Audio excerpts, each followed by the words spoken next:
सभी बच्चों ने कैपिटल अकाउंट बनाया होगा, कम से कम कोशिश तो की होगी। जो बच्चे पढ़ रहे हैं, जिनके पास और कोई सोर्सेज नहीं है इन लेक्चर्स के अलावा, वो एटलीस्ट पढ़ रहे होंगे। तो कैपिटल अकाउंट का फॉर्मेट मैंने आपके लिए तैयार कर दिया है, क्योंकि लाइंस ड्रॉ करना बताना तो आपका टाइम वेस्ट करना है। पहले ही ड्रॉ कर दिया है मैंने। कैपिटल अकाउंट, डेबिट क्रेडिट सब लिखें, आप सारे पार्टनर्स का नाम लिखिए, 2 बाय लगाइए। ये बहुत बार बताया मैंने आपको। इनको बिल्कुल सिस्टमेटिकली ड्रॉ करें। अब कैपिटल अकाउंट मुझे भी नहीं पता है, लगभग पिछले 1 महीने से मैं आपको समझा रहा हूँ कि 4 से 5 फिगर तो आपको ढूंढना ही है। उनमें से जो जो मिल जाए वो डाल दो। कौन कौन से? कैपिटल, रिजर्व, P&L और एसेट साइड में दी हुई गुडविल। बैलेंस शीट से, जो क्वेश्चन में गिवन बैलेंस शीट है ये वाली, इसमें से 4 फिगर आपको एटलीस्ट ढूंढने चाहिए। अगर मिल रहे हैं तो चारों मिल जाए तो चारों, और अगर चारों नहीं मिल रहे हैं तो जितने मिल जाए उनको देख लें अपन। तो देखिए क्वेश्चन में हमें यहाँ पर कैपिटल मिल रही है हर एक पार्टनर्स की, दिख रही होगी आपको 2020। यहाँ हमें रिजर्व मिल रहा है 12,000। प्रॉफिट एंड लॉस कहीं नहीं दिख रहा। भाई नहीं दिख रहा है तो टेंशन मत लीजिए। और गुडविल भी हमें यहाँ नहीं दिख रही तो भी टेंशन न लें। जो जो मिल रहा है चारों फिगर्स में से उनको आप पुट करें। तो हमें कैपिटल मिल रही है स्क्रीन पर और हमें रिजर्व मिल रहा है। तो कैपिटल को लिखेंगे by balance BD, her partners का 20,000 कैपिटल। एक काम हो गया। सेकंड है रिजर्व। रिजर्व आपको दिया हुआ है 12,000 और ऑब्वियसली तीनों पार्टनर्स में लिखना है तो डिस्ट्रीब्यूट कर लिखना पड़ेगा। तो 12,000 को 3:1 जो रेशो दिया हो उसी में डिस्ट्रीब्यूट करिए। इक्वली डिस्ट्रीब्यूट तब होता है जब रेशो नहीं दिया हो।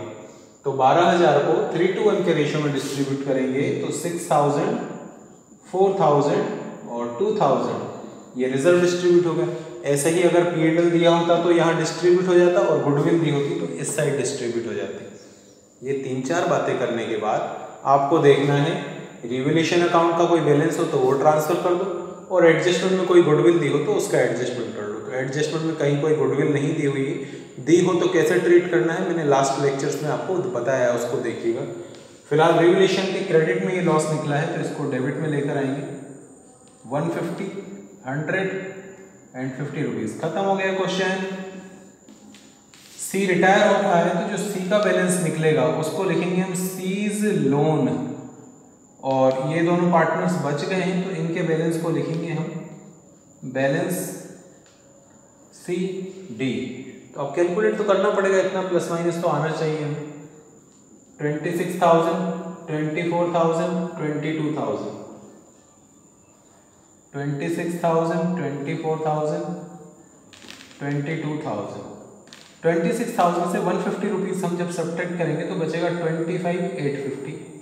24,000 में से 100 माइनस करेंगे 23,900, और 22,000 में से 50 रुपीज़ माइनस करेंगे तो 21,950 रुपीज़। निकालना तो बेटा देखो बैलेंस ही, कुछ अलग बात नहीं करना, ज़्यादा टेंशन लेने की ज़रूरत नहीं।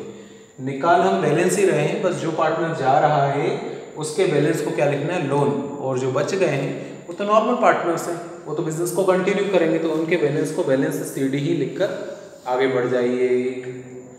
बस इतना ही था। 5 मार्क्स के क्वेश्चन में इस चैप्टर से अगर कुछ पूछा जा सकता था तो वो यही था। अभी नेक्स्ट लेक्चर में हम और देखेंगे। अगर इस टाइप का कोई क्वेश्चन मुझे मिल जाए या आप लोगों की बुक में कुछ दिया हो स्पेशल तो उसको पूछिएगा, और अगर कुछ स्पेशल नहीं मिला तो आगे के नोट्स हैं जिसमें लोन अकाउंट वगैरह कैसे बनाना है वो मैं आपको समझा दूंगा। इसके बाद ये रिटायरमेंट वाला जो टॉपिक है ये यहीं पर कंप्लीट हो जाएगा। फिर हम डेथ वाले चैप्टर की बात करेंगे। तो जिनको रिटायरमेंट समझ में आ जाएगा, जैसे समझदार लोग, जिनको एडमिशन समझ में आ गया है उनको रिटायरमेंट में बहुत ज़्यादा हेल्प मिलती है, क्योंकि उन्हें रिवैल्यूएशन भी बनाना आता है, कैपिटल भी बनाना आता है, 1-2 पॉइंट चेंज करनी है। इसी तरीके से जिनको रिटायरमेंट आ जाएगा उनको डेथ चैप्टर में बहुत ज़्यादा ईज होगा। उनको क्वेश्चन सॉल्व करने में या समझने में दिक्कतें अगर आएंगी भी तो ना के बराबर दिक्कतें आएंगी। 99% चीज़ें वो अपने आप समझ पाएंगे। इसलिए आपको हर पिछले चैप्टर को बहुत स्ट्रांगली समझना है ताकि नेक्स्ट चैप्टर में आपको उतनी सपोर्ट मिल सके। तो अब ज़्यादा लेक्चर नहीं दूंगा, बोर नहीं करूँगा आप लोगों को। ख़त्म हो गया है यहाँ पर अपना ये लेक्चर। अब आप इस क्वेश्चन को रिपीट करिए, और जैसा कि मैंने लास्ट लेक्चर के पहले बोला था कि इस टाइप के क्वेश्चन हर बुक में दिए हुए हैं, उनको उठाइए, उनको सॉल्व करने की कोशिश करिए। आंसर्स टेली नहीं हो रहे हैं तो मेरे व्हाट्सएप पर सेंड कर दीजिए, मैं उसको सॉल्व कर क्लास में एक्सप्लेन कर दूंगा तो आपको समझ में आ जाएगा। तो अब नेक्स्ट लेक्चर में मिलते हैं, तब तक के लिए सी यू, बाय बाय।